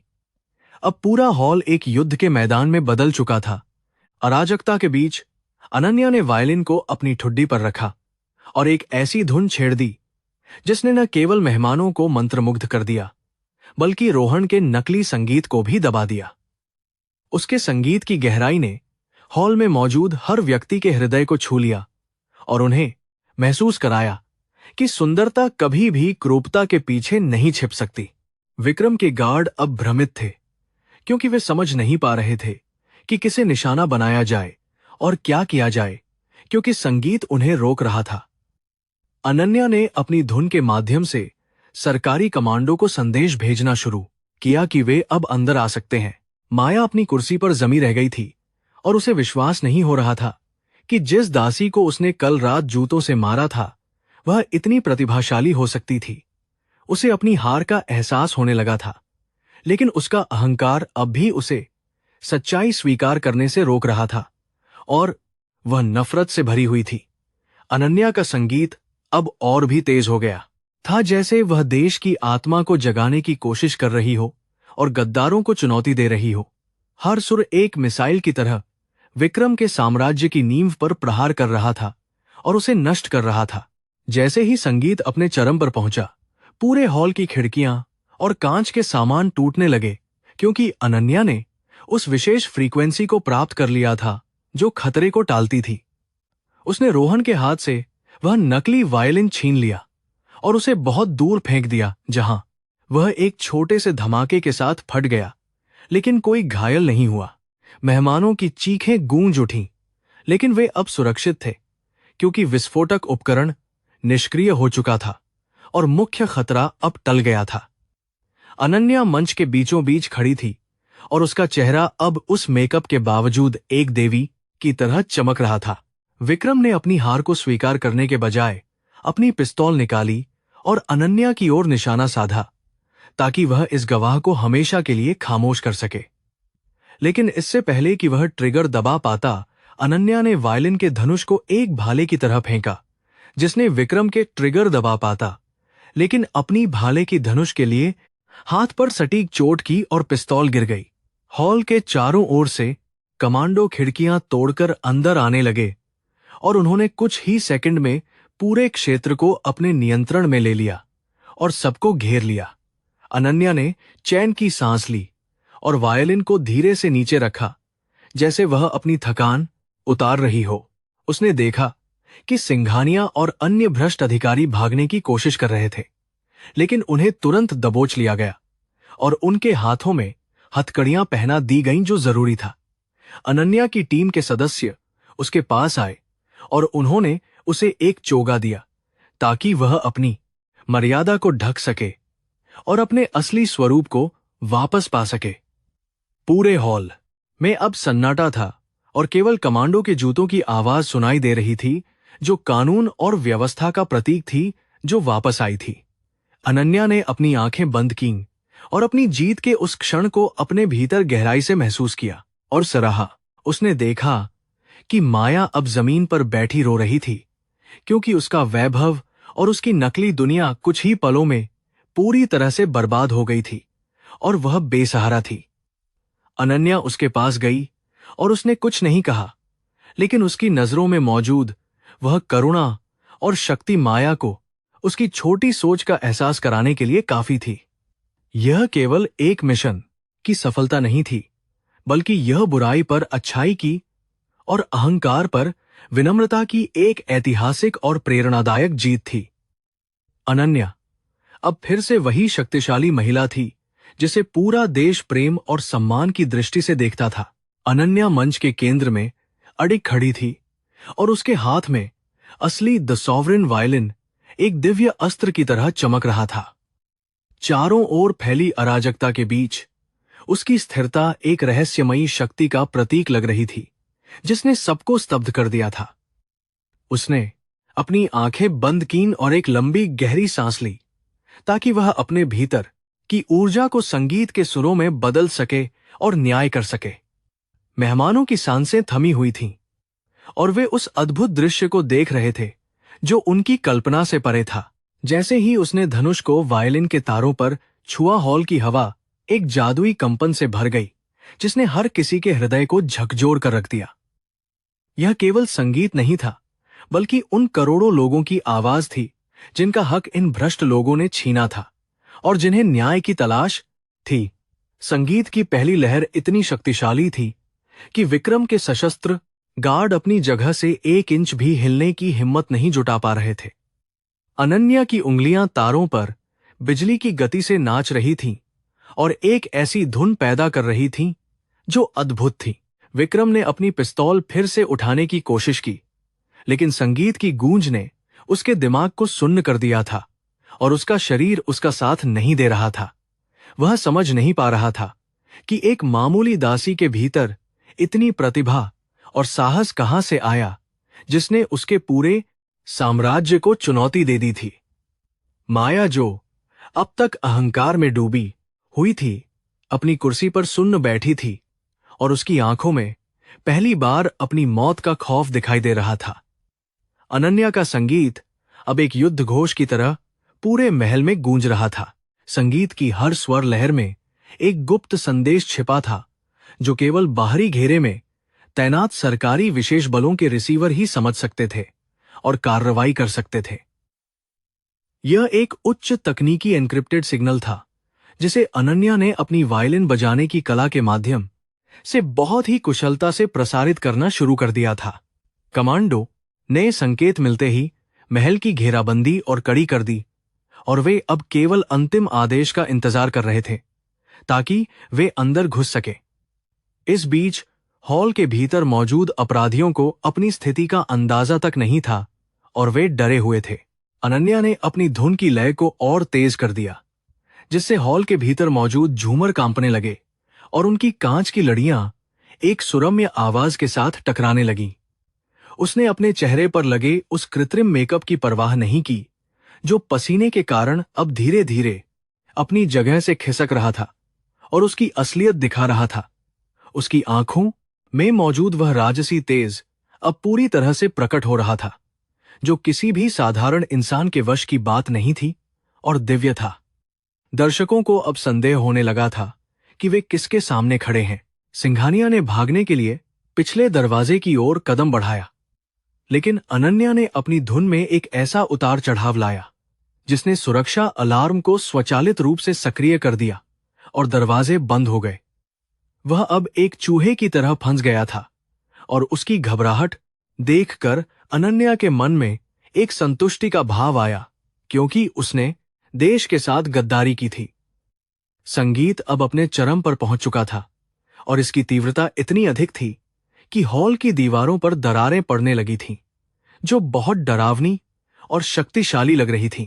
अचानक संगीत की धुन बदल गई और वह एक शांत लेकिन बेहद गंभीर राग में तब्दील हो गई जिसने हॉल में मौजूद लोगों के मन को एक गहरी ग्लानि से भर दिया। अनन्या ने इस राग के माध्यम से उन सभी पीड़ितों की पीड़ा को व्यक्त किया जो विक्रम के काले कारनामों के कारण बर्बाद हो गए थे और न्याय मांग रहे थे। कई मेहमानों की आंखों में आंसू आ गए क्योंकि उन्हें अपनी गलतियों और इन अपराधियों का साथ देने के परिणामों का एहसास होने लगा था और वे डर गए थे। न्याय की यह पुकार अब गूंजने वाली थी। विक्रम ने चिल्लाकर अपने गार्डों को अंतिम बार आदेश दिया कि वे अनन्या को खामोश कर दें, लेकिन वे लोग जैसे किसी सम्मोहन के प्रभाव में थे और हिल नहीं सके। वह खुद मंच की ओर झपटा ताकि वह अपनी शारीरिक शक्ति का उपयोग करके अनन्या को रोक सके और इस अपमानजनक हार से खुद को किसी तरह बचा सके। लेकिन जैसे ही वह मंच की सीढ़ियों पर पहुंचा, अनन्या ने एक तीखी स्वर लहर छेड़ी जिससे उसके कान फटने लगे और वह जमीन पर गिरकर तड़पने लगा। संगीत की शक्ति अब भौतिक थी। इसी समय महल की छत को चीरते हुए विशेष कमांडो के दस्ते रस्सियों के सहारे नीचे आने लगे और उन्होंने बिजली की गति से पूरे हॉल को अपने घेरे में ले लिया। उनके पास मौजूद अत्याधुनिक हथियारों और उनके चेहरे पर मौजूद दृढ़ता ने यह साफ कर दिया था कि अब इन अपराधियों के बचने का कोई रास्ता नहीं था। अनन्या ने अपनी आंखें खोलीं और अपनी धुन को एक विजयी समापन की ओर ले गई जिसने न्याय की स्थापना का स्पष्ट संकेत दिया और सफल रही। कमांडो ने विक्रम और साथियों को तुरंत गिरफ्तार कर लिया। अनन्या ने वायलिन को धीरे से अपने कंधे से उतारा और उसे वापस उसके मखमली केस में रख दिया जैसे वह किसी पवित्र चीज की सेवा कर रही हो और आदर दे रही हो। उसके चेहरे पर अब एक असीम शांति थी और उसकी चाल में वह गरिमा लौट आई थी जो केवल इस देश की प्रथम महिला के पास ही हो सकती थी। उसने अपने चेहरे से वह नकली दाग और रंग हटाने के लिए एक रुमाल निकाला और सबके सामने अपनी असली त्वचा को प्रकट करना शुरू किया। हॉल में मौजूद हर व्यक्ति दंग रह गया था। जैसे ही अनन्या के असली चेहरे की झलक दिखाई दी, वहां मौजूद लोगों के बीच एक धीमी सी फुसफुसाहट शुरू हो गई जो जल्द ही एक बड़े शोर में बदल गई। लोग पहचान गए थे कि यह वही महिला है जिसकी तस्वीरें वे हर दिन समाचारों में देखते हैं और जिसका वे बहुत सम्मान करते हैं और प्यार करते हैं। विक्रम की आंखों में अब वह अहंकार पूरी तरह से खत्म हो चुका था और उसकी जगह एक अंतहीन अंधेरे ने ले ली थी जो उसे डरा रहा था। उसे अब अपनी मौत साफ दिखाई दे रही थी। माया, जो अब तक खुद को इस महल की रानी समझ रही थी, अपने पैरों के पास बिखरे हुए हीरों को देख रही थी जो अब उसके लिए बेमतलब हो चुके थे। वह कांपते हुए अनन्या की ओर देख रही थी और उसके मुंह से एक शब्द भी नहीं निकल पा रहा था क्योंकि वह अपने किए पर लज्जित थी। अनन्या ने उसकी ओर देखा और उसकी नजरों में केवल एक गहरा दुख था कि सत्ता के लिए लोग अपनी आत्मा को इस तरह बेच देते हैं। उसने कमांडो को इशारा किया कि वे इन्हें बाहर ले जाएं। सरकारी अधिकारियों की एक टीम हॉल में दाखिल हुई और उन्होंने विक्रम के गुप्त तिजोरी और उन सभी दस्तावेजों को अपने कब्जे में लेना शुरू कर दिया जो अनन्या ने खोजे थे। हर फाइल और हर डिजिटल सबूत अब इन अपराधियों के खिलाफ एक मजबूत गवाह बनने वाला था जिससे इन्हें बचाने वाला कोई भी कानून इस दुनिया में नहीं था। अनन्या ने कर्नल अर्नव की ओर देखा जिन्होंने उसे सलाम किया और उसकी बहादुरी की सराहना की जिसने देश को एक बड़े खतरे से बचा लिया था। यह मिशन सफल था। अनन्या ने महसूस किया कि संगीत केवल मनोरंजन का साधन नहीं है, बल्कि यह एक ऐसा माध्यम है जो सच्चाई को उजागर करने और समाज को बदलने की शक्ति रखता है। उसने द सॉवरेन वायलिन को एक बार फिर छुआ और महसूस किया कि इसकी प्राचीन लकड़ी में आज भी वही गौरव समाहित है जिसने इतिहास को गढ़ा था। उसे गर्व था कि उसने इस धरोहर का उपयोग अपने निजी स्वार्थ के लिए नहीं, बल्कि राष्ट्र की सुरक्षा और अखंडता को बनाए रखने के लिए किया था। उसकी आत्मा बहुत खुश थी। हॉल से जब विक्रम और उसके साथियों को घसीटते हुए बाहर ले जाया जा रहा था, तब मेहमानों ने खड़े होकर तालियां बजाना शुरू कर दिया, जो अनन्या के लिए सम्मान था। वे समझ गए थे कि उन्होंने एक ऐसी महिला को नीचा दिखाने की कोशिश की थी जो वास्तव में उनकी अकारने संरक्षक और देश की गौरवशाली पहचान की प्रतीक थी।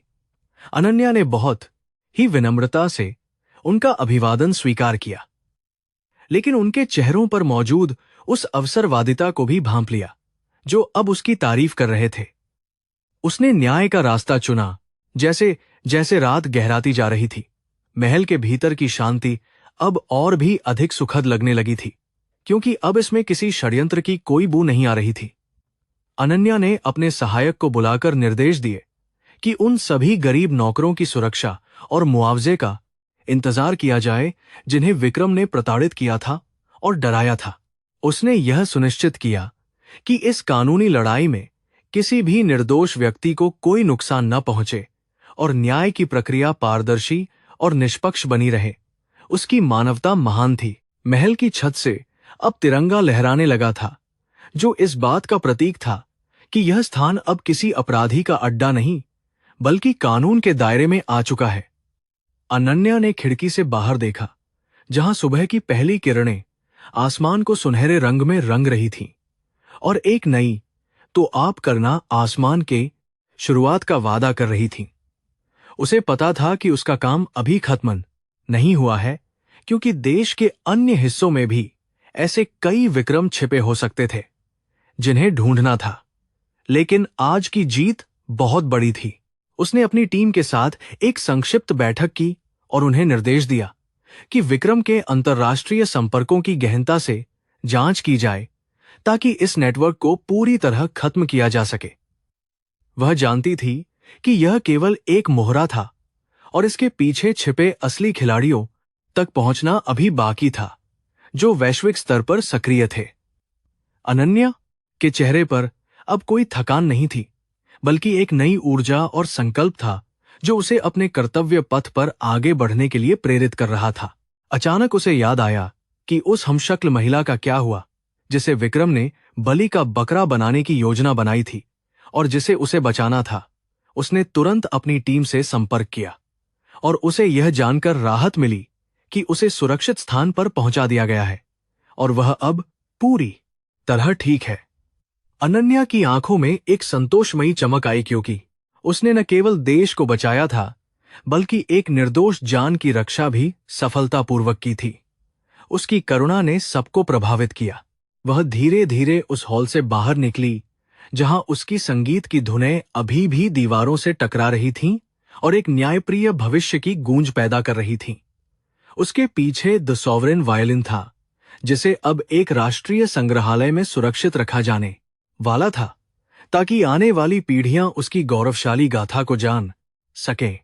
अनन्या ने महसूस किया कि उसकी यह छद्म यात्रा उसे उन सच्चाइयों से रूबरू करा गई जिन्हें वह शायद राजमहल की दीवारों के भीतर कभी नहीं जान पाती। वह बहुत प्रसन्न थी।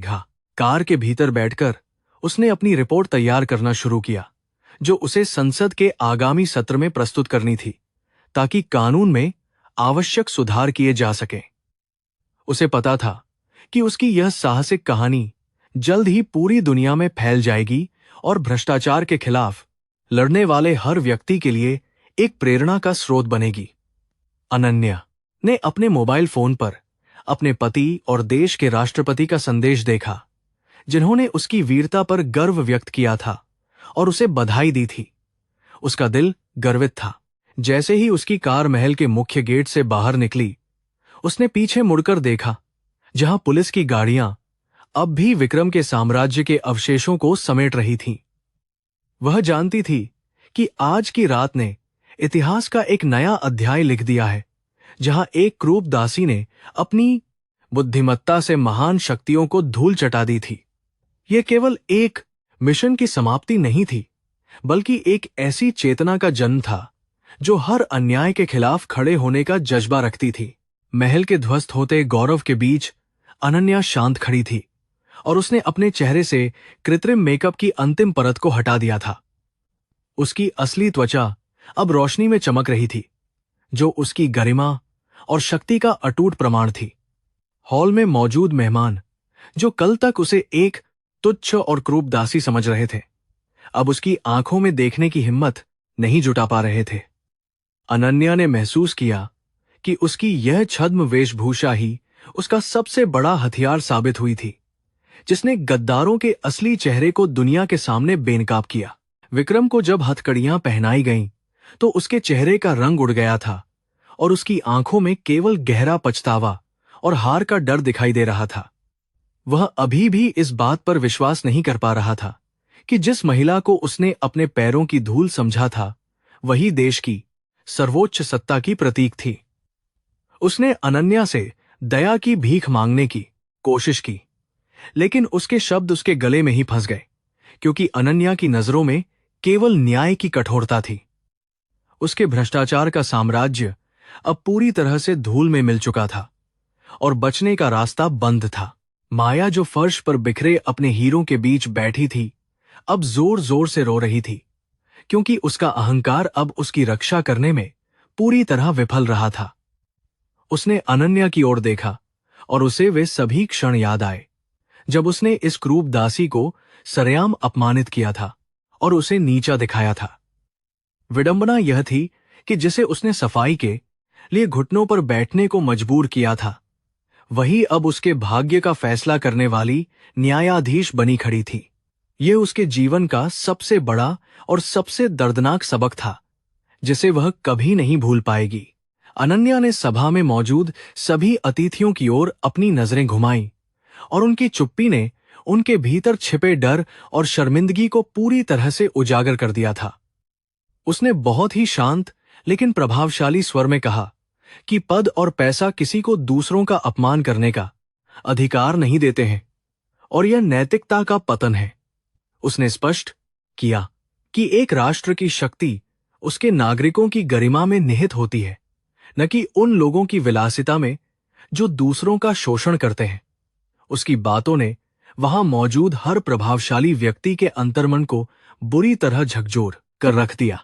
कमांडो की टीम ने महल के गुप्त कक्षों से भारी मात्रा में अवैध हथियार और विदेशी मुद्रा बरामद की थी, जो विक्रम के अंतर्राष्ट्रीय षड्यंत्रों का पुख्ता प्रमाण पेश कर रही थी।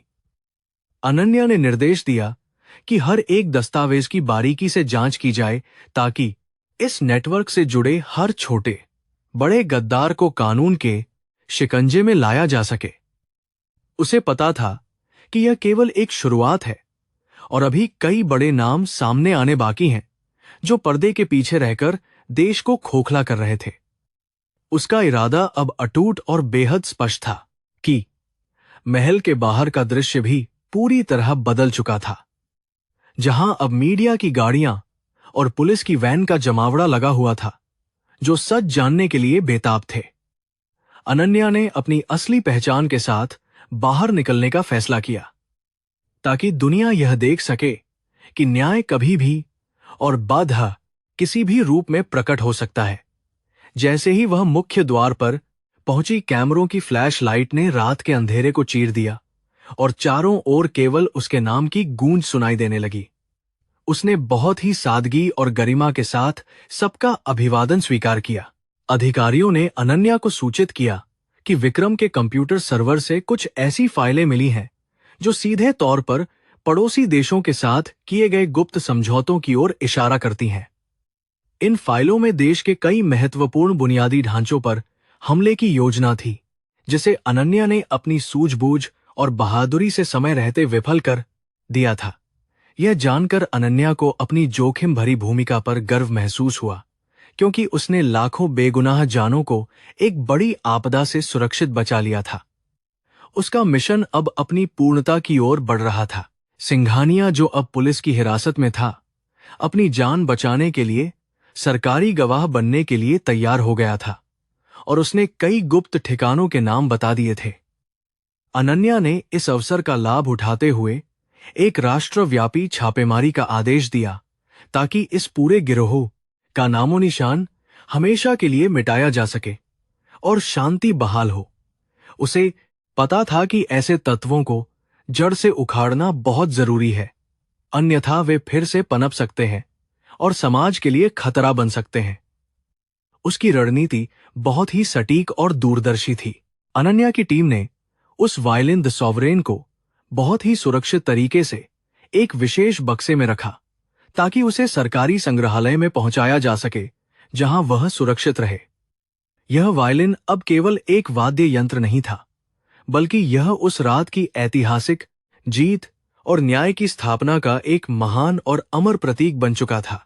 अनन्या ने इसे आखिरी बार छूकर महसूस किया कि संगीत में वह शक्ति है जो बिना शस्त्र उठाए भी बड़े बड़े युद्ध जीतने की क्षमता रखती है। उसकी आत्मा को एक गहरी और सुखद शांति की अनुभूति हुई। अगली सुबह जब देश जागा, तो अखबारों की सुर्खियां केवल अनन्या की इस साहसिक यात्रा और विक्रम के काले साम्राज्य के पतन की कहानियों से भरी हुई थीं, और सब हैरान थे। लोगों को यह जानकर बहुत गर्व हुआ कि उनकी प्रथम महिला ने अपनी जान जोखिम में डालकर देश के गद्दारों का सामना किया और उन्हें उनके अंजाम तक पहुंचाया। सोशल मीडिया पर अनन्या की उस वायलिन बजाती हुई तस्वीर वायरल हो गई थी, जिसने उसे एक वैश्विक नायक और साहस की प्रतिमूर्ति के रूप में स्थापित कर दिया। उसका प्रभाव अब सर्वव्यापी था। संसद के एक विशेष सत्र में अनन्या को उनकी बहादुरी के लिए सम्मानित करने का प्रस्ताव रखा गया, लेकिन उन्होंने बहुत ही विनम्रता से इसे केवल अपना कर्तव्य बताया। उन्होंने अपने भाषण में कहा कि एक नेता का असली सम्मान उसकी जनता की सुरक्षा और देश की अखंडता को बनाए रखने में है, ना कि किसी पदक में। उन्होंने देश के युवाओं को संदेश दिया कि वे कभी भी किसी को उसके रूप, रंग या सामाजिक स्थिति के आधार पर कम न आंकें, क्योंकि प्रतिभा कहीं भी हो सकती है। उनके शब्दों ने पूरे राष्ट्र में एक नई चेतना और ऊर्जा का संचार किया।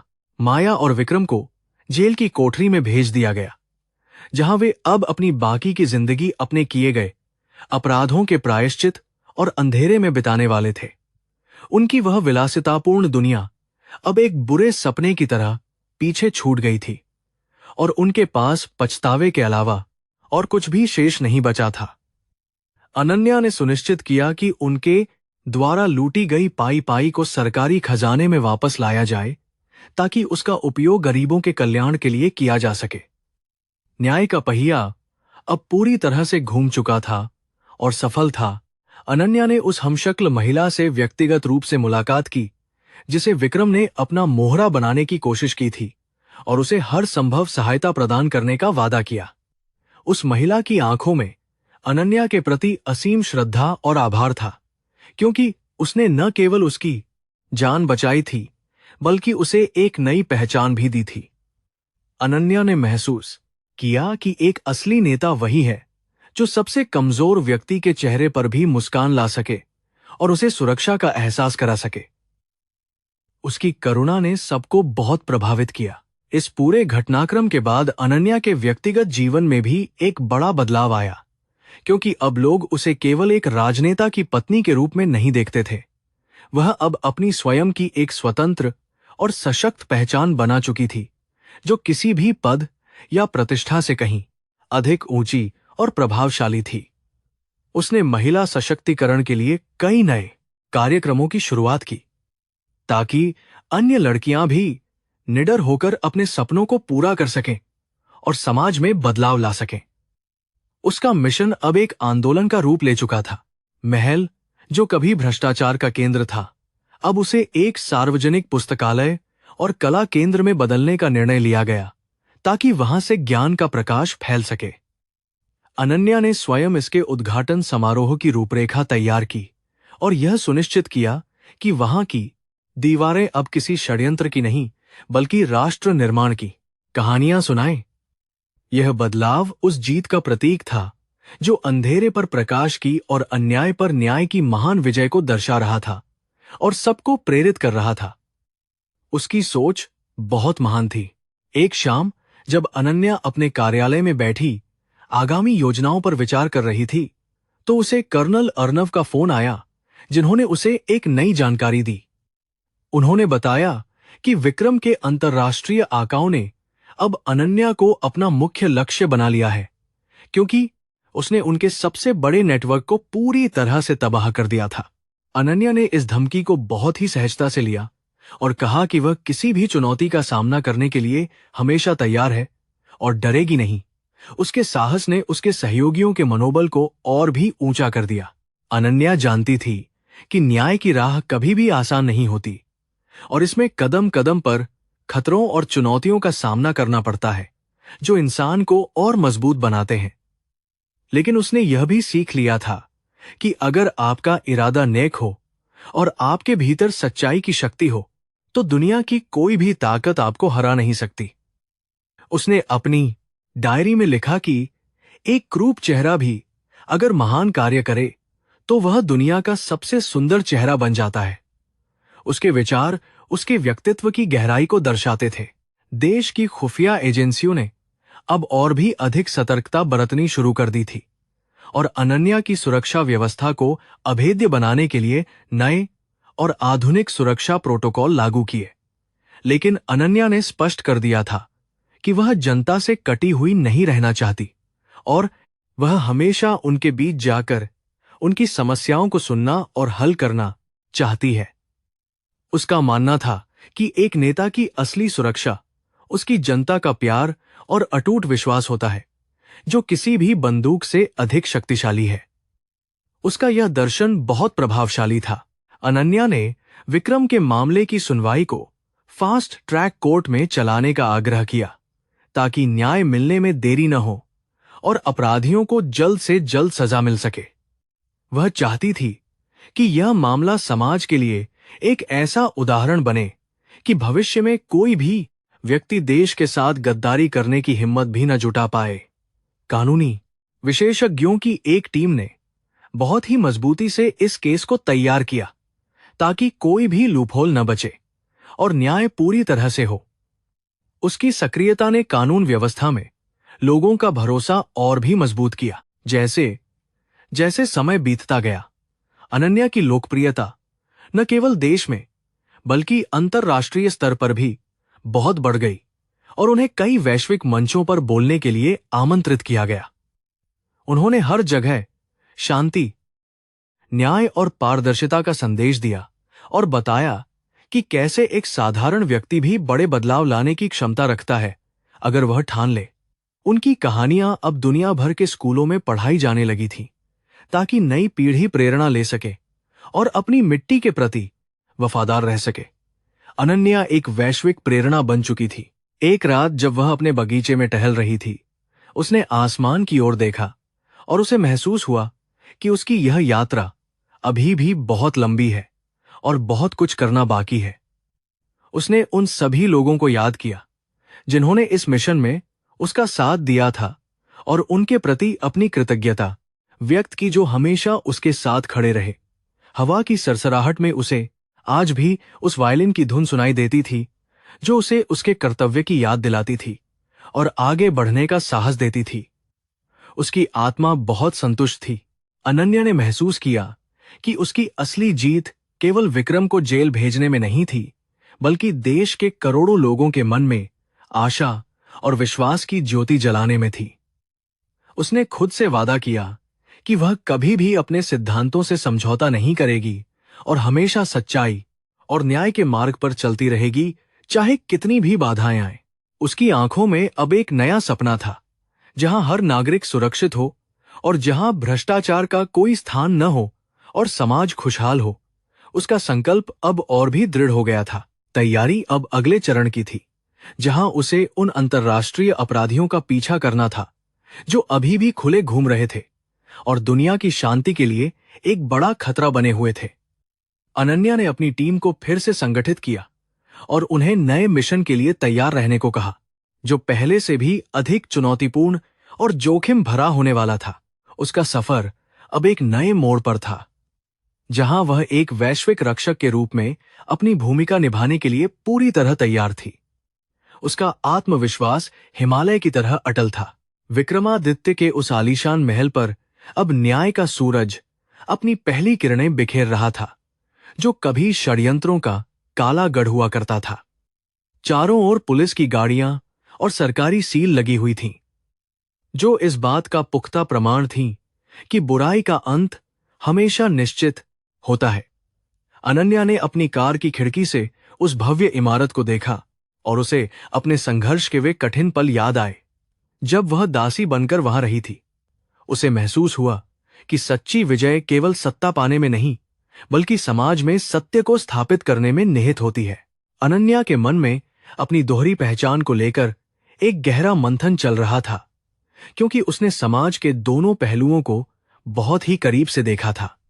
राजभवन की भव्यता और दासी के रूप में झेली गई मानसिक प्रताड़ना ने उसे यह सिखाया कि मनुष्य का चरित्र उसके महंगे कपड़ों से कभी नहीं पहचाना जा सकता। उसने उन सभी कड़वे शब्दों को याद किया जो उसने चुपचाप सुने थे जब माया ने उसे सरेआम अपमानित करने का प्रयास किया था। लेकिन आज वही अपमान उसके गौरव का आधार बन चुका था, क्योंकि उसने अपना राष्ट्र धर्म पूरी निष्ठा से निभाया था। अगले दिन सुबह होते ही प्रधानमंत्री कार्यालय से एक आधिकारिक वक्तव्य जारी किया गया, जिसने पूरे देश की जनता के बीच एक बड़ा तहलका मचा दिया। घोषणा की गई कि जिस गुप्त मिशन ने विक्रम के भ्रष्टाचार के विशाल साम्राज्य को पूरी तरह ध्वस्त किया, उसका नेतृत्व स्वयं प्रथम महिला अनन्या ने किया था। जनता के बीच इस खबर के फैलते ही अनन्या के प्रति सम्मान और प्रेम की एक अभूतपूर्व लहर दौड़ गई, जो इतिहास में पहले कभी नहीं देखी गई थी। लोग उनकी बहादुरी और सादगी की मिसालें देने लगे, जो अब एक नई मिसाल बन गई थी। अदालत की कार्रवाई बहुत ही तेज रही और विक्रम को देशद्रोह और भारी भ्रष्टाचार के गंभीर आरोपों के लिए उम्र कैद की कड़ी सजा सुनाई गई। जब उसे जेल की अंधेरी कोठरी में ले जाया जा रहा था, तब उसके चेहरे पर वह पुराना अहंकार कहीं भी नहीं था और वह लाचार लग रहा था। उसकी सारी अवैध संपत्ति जब्त कर ली गई और उसके विदेशी बैंक खातों को देश के विकास कार्यों के लिए समर्पित करने का ऐतिहासिक निर्णय लिया गया। न्याय की यह शानदार जीत उन सभी के लिए एक बड़ी चेतावनी थी जो देश को धोखा देते हैं। माया की स्थिति और भी दयनीय थी, क्योंकि उसे उस समाज ने पूरी तरह त्याग दिया था जहां वह कभी अपनी सुंदरता और धन का प्रदर्शन करती थी। वह अब एक साधारण नागरिक की तरह जीवन जीने के लिए मजबूर थी और उसे अपने किए गए हर एक बुरे काम का गहरा पछतावा हो रहा था। उसे रह रहकर अनन्या का वह चेहरा याद आता था जिसे उसने क्रूप कहा था, लेकिन जो वास्तव में इस देश की सबसे सुंदर आत्मा थी। अहंकार का गिरना और सत्य का उदय होना ही इस पूरी कहानी का सबसे बड़ा और महत्वपूर्ण संदेश था। अनन्या ने तय किया कि वह देश के नाम एक विशेष संबोधन देगी, ताकि वह अपने अनुभवों को साझा कर सके और लोगों को प्रेरित कर सके। समारोह का आयोजन उसी हॉल में किया गया जहां कभी उसे अपमानित किया गया था, लेकिन आज वहां का वातावरण पूरी तरह से शुद्ध और सकारात्मक था। जब अनन्या ने मंच पर कदम रखा तो पूरा हॉल तालियों की गूंज से भर गया और लोगों की आंखों में उनके प्रति अगाध श्रद्धा दिखाई दे रही थी। उन्होंने अपने हाथ में वही ऐतिहासिक वायलिन पकड़ा हुआ था जो न्याय का प्रतीक बन गया था। सुंदरता चेहरे में नहीं, बल्कि हमारे द्वारा किए गए महान कार्यों और हमारी नीयत में होती है, अनन्या ने अपनी आवाज में अटूट विश्वास के साथ कहा।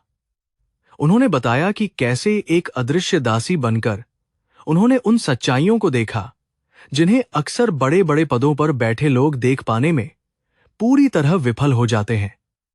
उन्होंने आह्वान किया कि देश के हर नागरिक को अपनी आंखों पर जमी स्वार्थ की पट्टी को हटाकर राष्ट्र निर्माण में अपना योगदान देना चाहिए।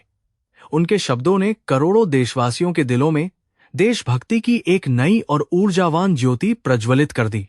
समारोह के समापन पर अनन्या ने एक बार फिर उस वायलिन को उठाया और एक ऐसी शांतिपूर्ण धुन बजाई जिसने शांति और समृद्धि का संदेश प्रसारित किया। यह धुन उस संगीत से बिल्कुल अलग थी जो उन्होंने युद्ध और संघर्ष के समय बजाया था, क्योंकि अब देश सुरक्षित हाथों में था। संगीत की हर एक लहर लोगों के मन को सुकून पहुंचा रही थी और उन्हें एक बेहतर भविष्य की कल्पना करने के लिए प्रेरित कर रही थी। अनन्या की कला ने आज साबित कर दिया था कि प्रतिभा किसी भी रूप और वेशभूषा में चमक सकती है। राष्ट्रपति ने अनन्या को उनकी अद्वितीय सेवाओं के लिए सर्वोच्च नागरिक सम्मान से नवाजा, लेकिन अनन्या ने इसे सभी गुमनाम नायकों को समर्पित करने का निर्णय लिया। उन्होंने कहा कि यह जीत उन सभी सुरक्षा कर्मियों और वफादार अधिकारियों की है जिन्होंने अपनी जान की परवाह किए बिना इस मिशन को सफल बनाया। उनके इस विनम्र स्वभाव ने उन्हें जनता का और भी चहेता बना दिया और वे देश के इतिहास में एक अमर नायिका बन गईं।